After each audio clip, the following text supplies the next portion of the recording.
காணொளி பதிவிலே இலங்கை அதிபர் சேவை மற்றும் ஆசிரியர் சேவை பிஇடி தெரிவு பரீட்சை போன்றவற்றுக்கான கல்விசார் பொது அறிவு சார்ந்த வினாக்கள் இந்த காணொளியிலே பதிவிடப்படுகிறது.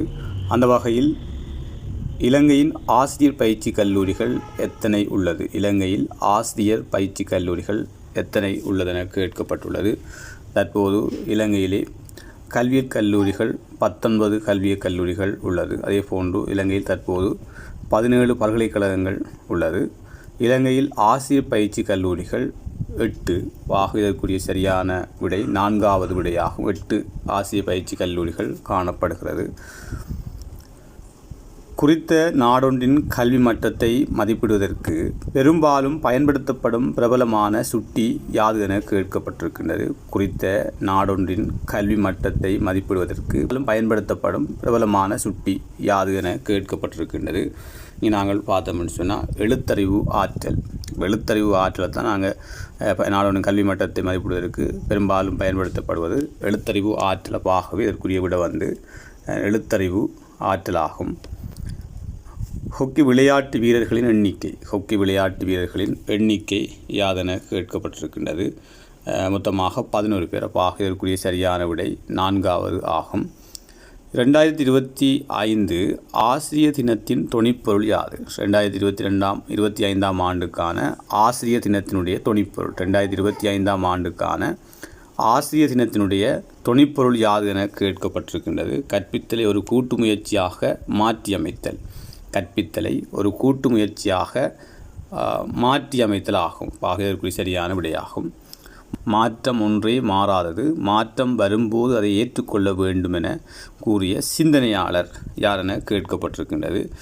நாங்கள் பார்த்தோம்னா சோக்ரட்டிஸ். அதே மாற்றம் வரும்போது அதை ஏற்றுக்கொள்ள வேண்டும் என கூறிய சிந்தனையாளர் சோக்ரட்டிஸ். இதற்குரிய சரியான விடை 1வது விடையாகும்.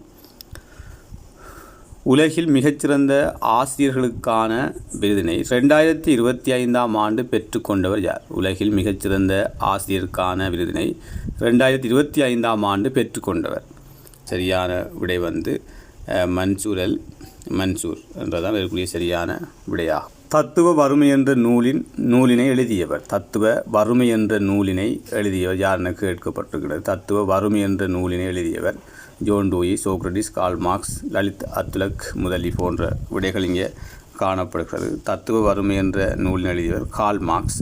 இதற்குரிய சரியான விடை 3வது விடையாகும். ஜோன் டூயி நவீன கல்வி தத்துவத்தின் தந்தையாக கருதப்படுகிறார். அதே போன்று சோக்ரட்டிஸ் எனக்கு தெரிந்ததை விட தெரியாதே அதிகம் என்பதை குறிப்பிட்டவர் சோக்ரட்டிஸ். அதே போன்று லலித் அத்துலக் முதலி என்றவர் மகாபல புலமை பரிசில் திட்டத்தினை அறிமுகப்படுத்தியவராக காணப்படுகிறார்.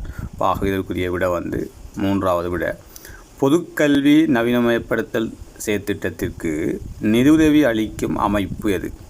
பொதுக்கல்வி நவீனமயப்படுத்தல் செயற்திட்டத்திற்கு நிதியுதவி அளிக்கும் அமைப்பு எது என கேட்கப்பட்டிருக்கின்றது. உலக வங்கி தான் இலங்கையில் உயர்கல்வியினை முன்னேற்றத்திற்காகவும் நிதியுதவி வழங்குகின்ற ஒரு அமைப்பாக காணப்படுவது இந்த உலக வங்கியாகும். இதுக்குரிய சரியான விட உலக வங்கியாகும். 2வது விடையாகும்.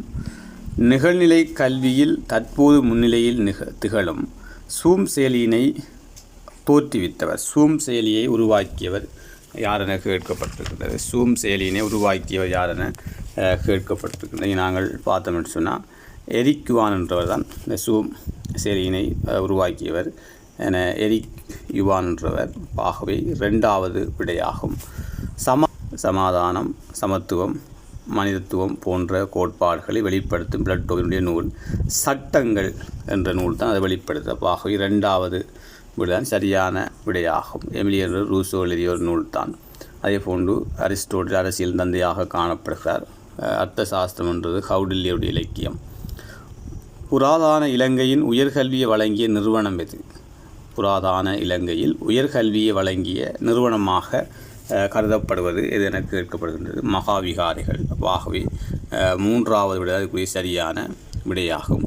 சிறுவர் கல்விக்கான நோபல் பரிசினை வென்றவர். சிறுவர் கல்விக்கான நோபல் பரிசினை வென்றவர் யார் என கேட்கப்பட்டிருக்கின்றது.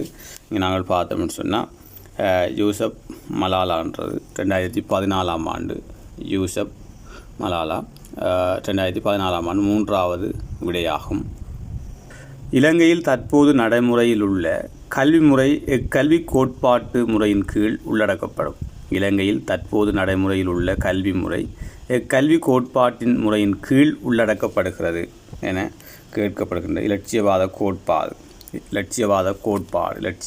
கோட்பாட்டின் கீழ் 2வது விடையாகும். சர்வதேச அளவில் இளம் பிள்ளை பருவம் என வரையறுக்கப்பட்டுள்ள வயது. சர்வதேச அளவில் இளம் பிள்ளை பருவம் என வரையறுக்கப்பட்டுள்ள வயது என கேட்கப்பட்டிருக்கின்றது 8 வயது. ஆகவே 1வது விடையாகும். ஓகே, நன்றி.